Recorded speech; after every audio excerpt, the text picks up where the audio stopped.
귀한 찬송으로 먼저 우리가 은혜를 먼저 받았습니다.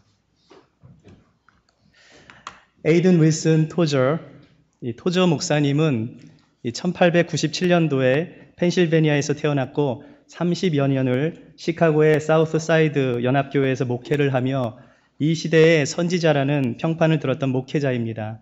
그는 목사였고 작가였고 편집자였고 부흥 강사였고 또한 교단의 지도자였습니다.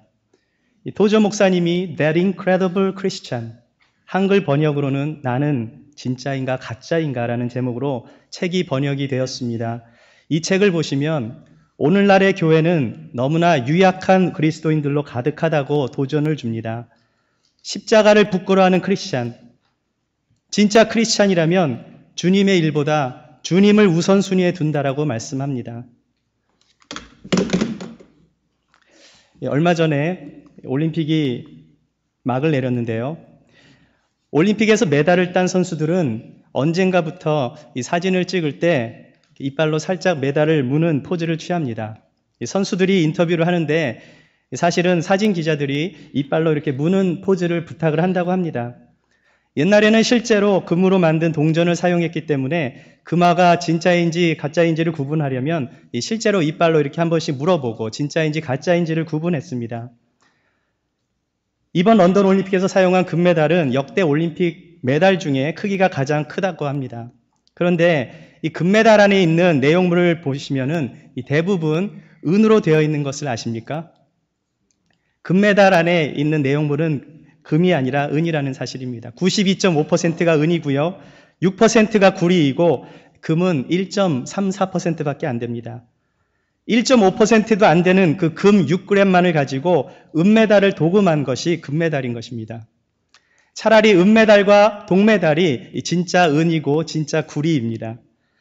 음식점을 가보시면 다들 자기네 음식점이 원조라고들 선전하지요. 원조 국밥, 원조 칼국수, 원조 냉면, 원조 갈비찜. 네, 갑자기 먹고 싶은 생각이 드네요. 원조만의 특별한 맛, 맛의 전통, 어떻게 알 수 있겠습니까? 먹어봐야 하는 것입니다. 우리 교회도 예배 마치고 국밥이 나올 때가 있는데 이 원조 국밥처럼 아주 맛있고 영양가도 풍부합니다. 오늘날 우리는 진짜인지 가짜인지 구분하기 어려운 시대에 살고 있습니다. 여러분은 진짜 그리스도인이십니까? 진짜 그리스도인에게는 어떤 특징이 나타날까요? 저는 오늘 여러분에게 너무나 멋진 하나님의 사람을 소개해 드리고 싶습니다. 바로 느헤미야입니다. 성경에 유명한 많은 인물들은 왕이라든지 선지자든지 아니면 제사장이든지 보통 사람과는 좀 다른 세계에 사는 분들의 이야기가 많이 등장하는데 느헤미야는 평신도 출신의 인물입니다.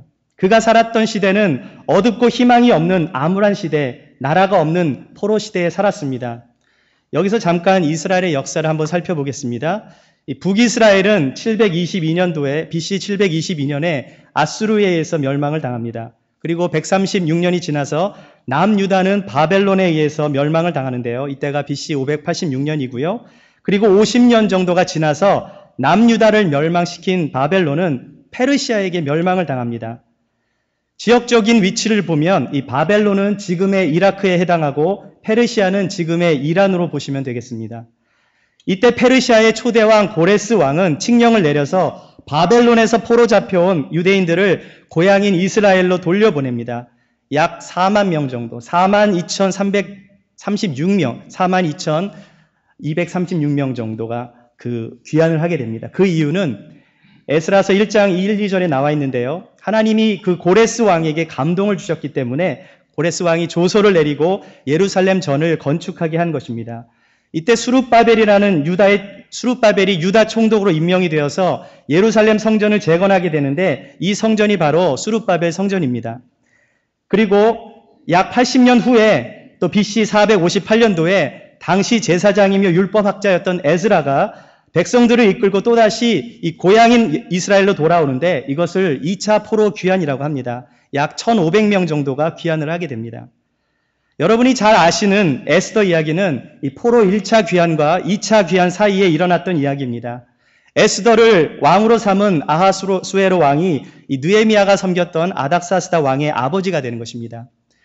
느헤미야가 3차 귀환을 이끈 시기가 BC 444년 또는 445년이 되기 때문에 이제 남유다가 바벨론에 의해 망한 지는 140년이 지난 것입니다. 여러분, 미국에 오신 지 얼마나 되셨습니까? 제가 만난 분 중에 저희 교회에서 미국에 오신 지 가장 오래되신 분은 6.25 동란 때 오신 분이 계시는데요. 미국에 오신 지 자그마치 60년이나 되신 분입니다. 정말 오래되셨지요?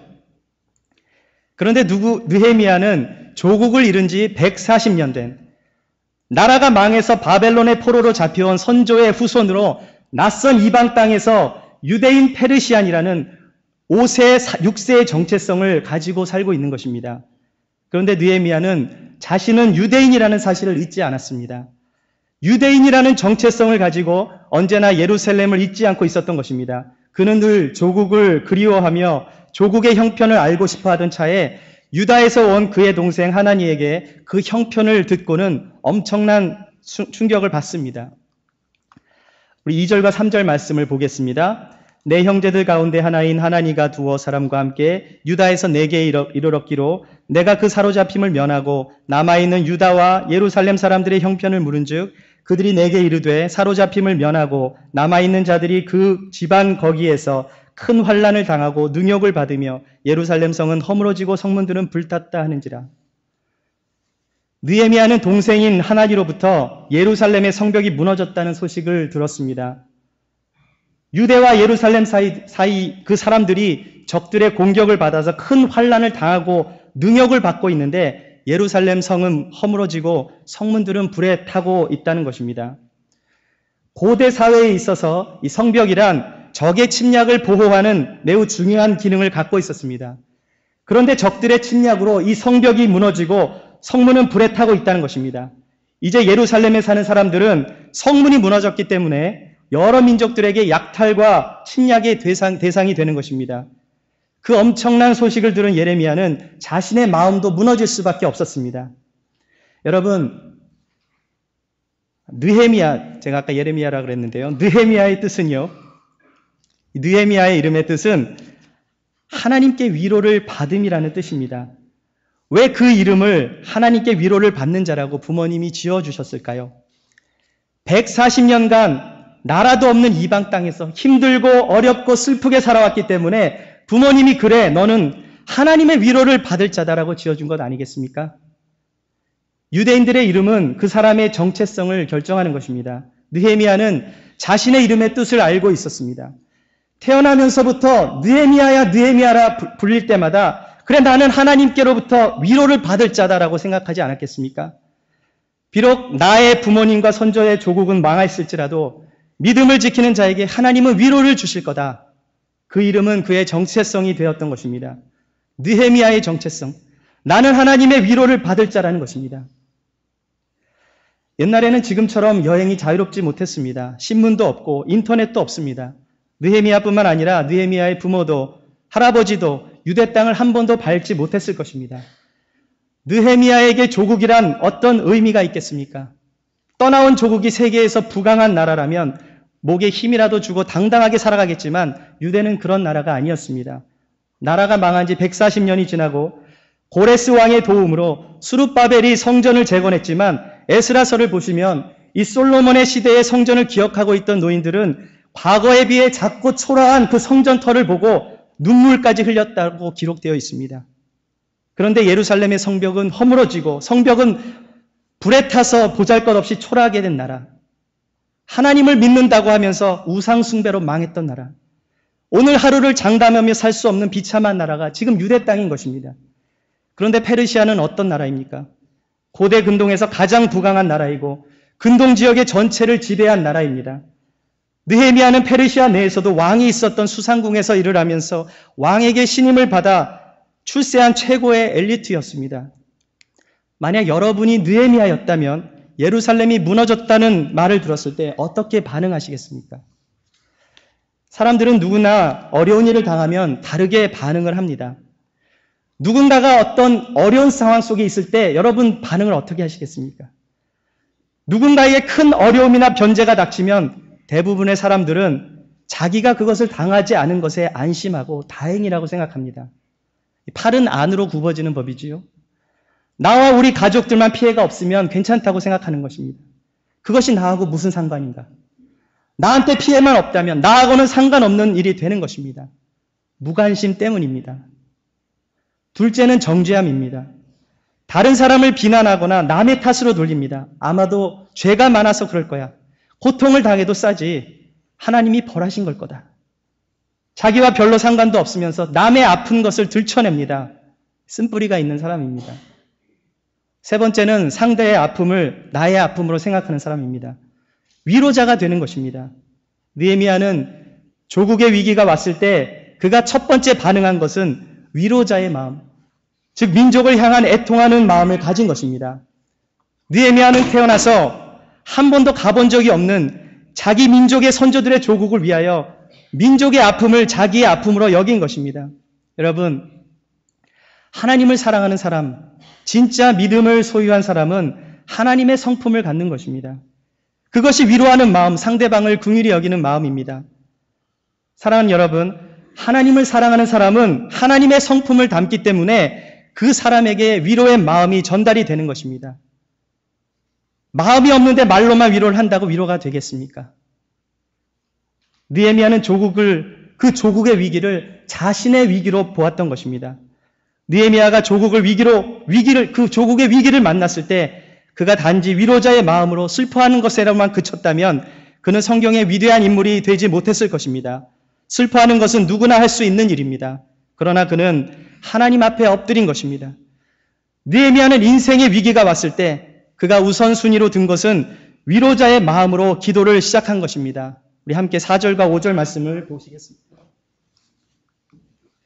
내가 이 말을 듣고 앉아서 울고 수일 동안 슬퍼하며 하늘의 하나님 앞에 금식하며 기도하여 이르되 하늘의 하나님 여호와 크고 두려우신 하나님이여 주를 사랑하고 주의 계명을 지키는 자에게 언약을 지키시며 긍휼을 베푸시는 자여 간구하나이다. 이 성이 무너졌다는 너무나 믿을 수 없는 안타까운 소식을 들은 느헤미야가 그 말을 들었을 때 느헤미야는 수일 동안 슬퍼하며 금식을 하며 하나님 앞에 기도했습니다. 여러분 한번 따라해 보시겠습니까? 진짜 믿음의 사람은 기도하는 사람이다. 여러분, 믿음의 사람은 진짜로 기도하는 사람입니다. 말로만 기도하겠다고 하는 사람이 아니라 진짜로 기도를 해주는 사람입니다. 그럼 가짜로 기도하는 사람도 있을까요? 성경에는 그것을 중언부언 기도한다고 말합니다. 사람들 중에는 빈말로 대충 때우시는 분들이 계시는데요. 기도할 때도 기도를 빈말하듯이 되풀이하고 반복하는 것을 중언부언한다고 하는 것입니다. 이렇게 기도를 하면 자기도 무슨 말인지 모르고 기도를 하는 것이고요. 하나님도 무슨 말인지 못 알아들으십니다. 느헤미야의 기도는 식사 때마다 하나님께 드리는 그런 종류의 기도가 아니었습니다. 느헤미야의 기도는 위로자의 마음으로 민족의 아픔을 담고 있는 중보 기도였습니다. 민족의 아픔을 자신의 아픔처럼 여기며 울부짖으며 금식하며 하나님께 기도할 때 그의 기도는 점점 더 구체적으로 되어갑니다. 그의 기도는 점점 깊어졌습니다. 중보 기도를 하다 보니까 민족의 죄를 깨닫게 된 것입니다. 그의 기도는 슬픔과 고통의 기도로 시작을 했지만 더 나아가 민족의 죄를 대신해서 회개하며 하나님께 간구하고 있는 것입니다. 6절과 7절 말씀을 보시겠습니다. 이제 종이 주의 종들인 이스라엘 자손을 위하여 주야로 기도하오며 우리 이스라엘 자손이 주께 범죄한 죄들을 자복하오니 주는 귀를 기울이시며 눈을 여시사 종의 기도를 들으시옵소서. 나와 내 아버지의 집이 범죄하여 주를 향하여 크게 악을 행하여 주께서 주의 종 모세에게 명령하신 계명과 율례와 규례를 지키지 아니하였나이다. 지금 느헤미야는 민족의 죄를 대신 기도하고 있는 것입니다. 회개하면서 유대인 페르시아인 5세 6세의 그 정체성을 가지고 울부짖으며 기도하고 있는 것입니다. 처음에는 마음이 답답하고 슬프고 어찌할 바를 몰라서 기도를 시작했는데 기도를 하다 보니 점점 더 하나님의 관점에서 기도를 하게 되었던 것입니다. 지금과 같은 기도는 이전에도 해본 적이 없는 그런 기도였습니다. 기도를 하다 보니 민족의 죄를 깨닫고 왜 이런 일이 일어났는지를 알게 된 것입니다. 하나님이 이스라엘 민족을 복의 근원으로 택해 주셨음에도 불구하고 이방 민족보다도 오히려 하나님께 더 범죄하고 하나님의 마음을 아프게 한 것을 느헤미야는 알게 된 것입니다. 느헤미야는 기도를 했지만 당장 상황이 바뀐 것은 아무것도 없었습니다. 미래는 아직도 보이지 않습니다. 마음속에는 계속 답답하고 아무것도 보이지 않는 상황, 현실 속에 있습니다. 하지만 그에게는 간절히 회복하고 싶은 마음이 생겼던 것입니다. 바로 기도를 통해서 하나님의 뜻을 깨닫게 된 것입니다. 중보기도는 기도의 은사를 가진 자만이 기도하는 것이 아닙니다. 예수님을 믿는 모든 그리스도인들은 기도를 통해 하나님과 대화를 하는 특권을 받은 것입니다. 중보기도란 하나님이 원하시는 기도를 드리는 것입니다. 기도를 통해 주님의 동역자가 되어드리는 것입니다. 하나님은 우리의 죄를 사해주고 싶어 하십니다. 영혼을 구원해주고 싶어 하십니다. 하나님의 형상대로 지음을 받은 우리의 영혼들을 회복하시고 축복하고 싶어 하십니다. 하나님은 중보기도자를 찾고 계신 것입니다. 하나님의 마음을 이해하는 위로자의 마음을 가진 사람들을 찾고 계신 것입니다. 나는 이 땅을 변화시키고 싶고, 나는 그들을 회복시켜 주시고 싶고, 나는 축복하기를 원하는데 나의 마음을 가진 자들은, 그렇게 기도하는 사람들은 많지가 않구나. 하나님의 마음은 찢어질 듯이 아프신 것입니다. 성령의 말할 수 없는 탄식. 우리는 그분의 음성에 귀를 기울여야 합니다. 중보기도는 세상의 죄악을 자기 것으로 짊어지시고 하나님 앞으로 나아가 주님 앞에 우리의 마음을, 우리를 구하신 그 주님의 십자가의 그 사랑 예수 그리스도를 닮아 지금도 중보하시는 주님 앞에 우리의 마음을 드리며 기도하는 것입니다. 하나님은 그 사명으로 기도하는 자들에게 하나님의 놀라우신 사명들을 맡기시는 것입니다. 기도를 통하여 민족이 살아나는 것이고, 기도를 통해 부흥이 오는 것이고, 기도를 통해 가정이 세워지는 것이고, 기도를 통해 복음이 선포되고 교회가 세워지고 세계의 선교의 문이 열리는 것입니다. 계속해서 느헤미야의 중보기도가 이어지는데요. 이 중에서 마지막 절인 11절 말씀을 함께 읽어보겠습니다. 주여 구하오니 귀를 기울이사 종의 기도와 주의 이름을 경외하기를 기뻐하는 종들의 기도를 들으시고 오늘 종이 형통하여 이 사람 앞에서 은혜를 입게 하옵소서 하였더니 그때 내가 왕의 술관원이 되었느니라. 느헤미야가 하나님께 엎드려 민족을 위하여 기도했을 때 그는 비전을 보게 된 것입니다. 예루살렘의 성벽이 무너진 것에 마음이 아파서 기도하고 있는데 하나님의 마음, 그 하나님의 위로자이신 하나님의 마음, 긍휼의 하나님인 것을 알게 됐을 뿐만 아니라 그의 기도는 하나님의 이름을 경외하며 기뻐하게 된 것입니다. 그리고 이제는 무엇인가를 이룰 수 있는 자신의 신분이 상승된 것입니다. 민족의 위기를 자신의 위기로 생각한 느헤미야는 인생의 절대적인 위기 속에서 하나님의 비전을 보게 된 것입니다. 여러분, 비전과 야망의 차이는 무엇일까요?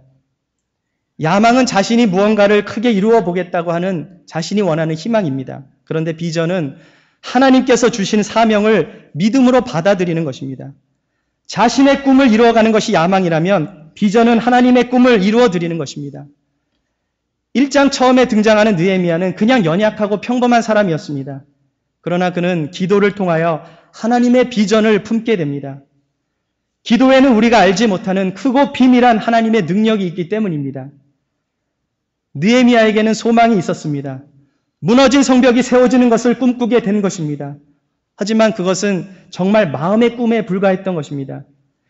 유대라는 나라는 이미 무너졌고 침략을 받아 성은 무너지고 성문은 불에 탔습니다. 백성들은 고통을 받고 있지만 그 먼 땅에서 도움의 손길을 기대하는 것은 불가능한 것입니다. 인간의 힘으로는 도저히 이룩할 수 없는 커다란 장벽이었습니다.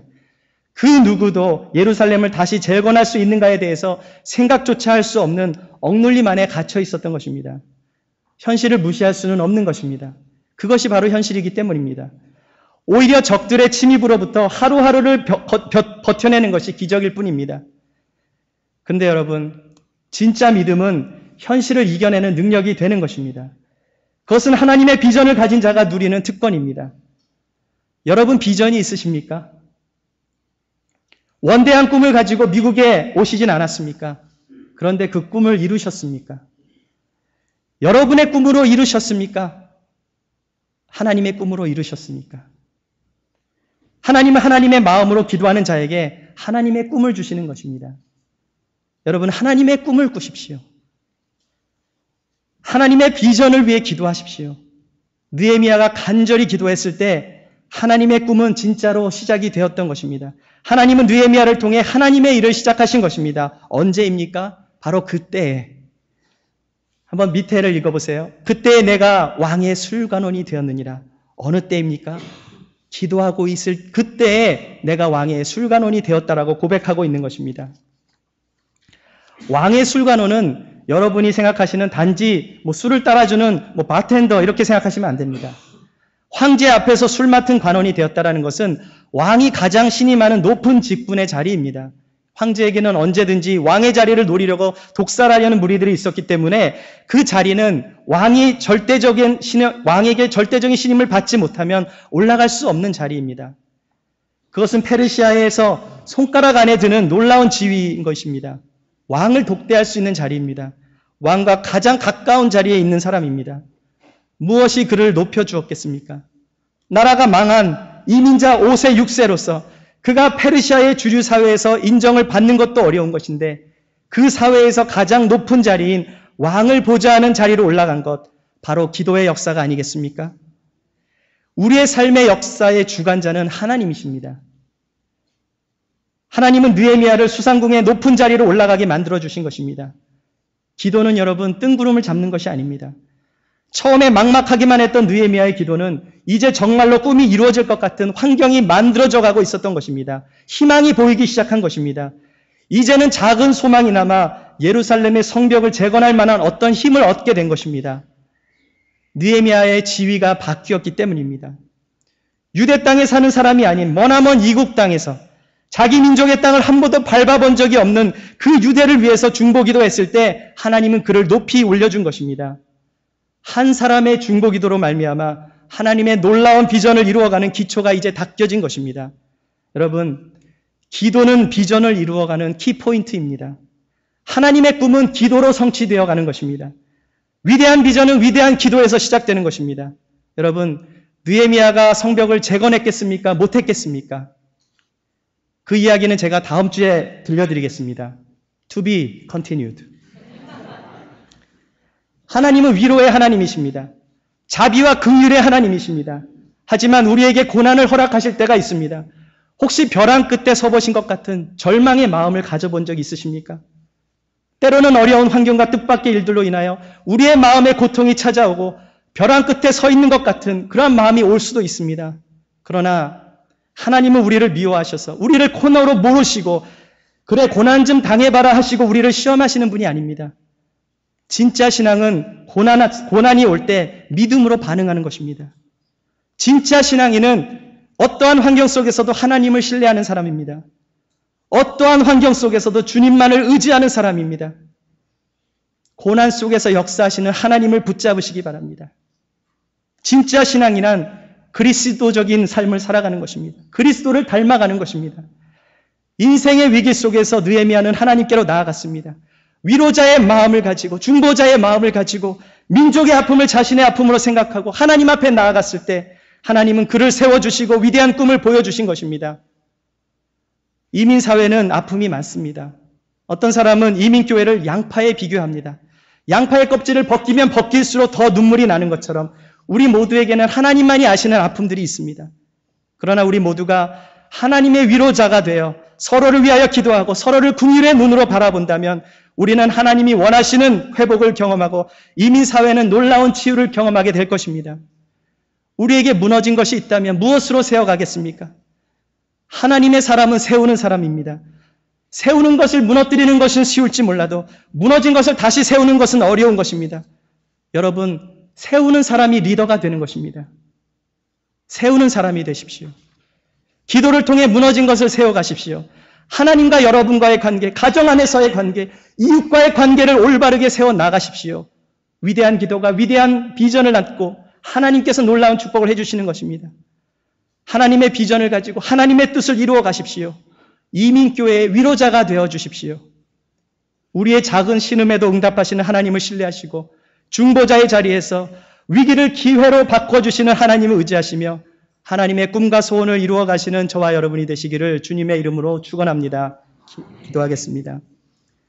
하나님, 우리의 삶에 고난이 있고 인생의 위기가 찾아올 때에 하나님을 신뢰하게 하여 주옵소서. 인생의 역경을 맞이할 때마다 하나님께 엎드려 기도하며 위로자의 마음을 갖게 하여 주시옵소서. 우리 안에 무너진 성벽이 있다면 회복시켜 주시옵소서. 무너진 관계를 회복시켜 주시고 무너진 인생을 상처 입은 영혼을 치유하여 주시옵소서. 하나님의 꿈과 비전을 이루어가는 믿음의 권석들이 되게 하여 주시옵소서. 많은 영혼을 주님께로 인도하는 위로자가 되기를 원합니다. 하나님 축복하여 주옵소서. 예수님의 이름으로 기도하옵나이다. 아멘.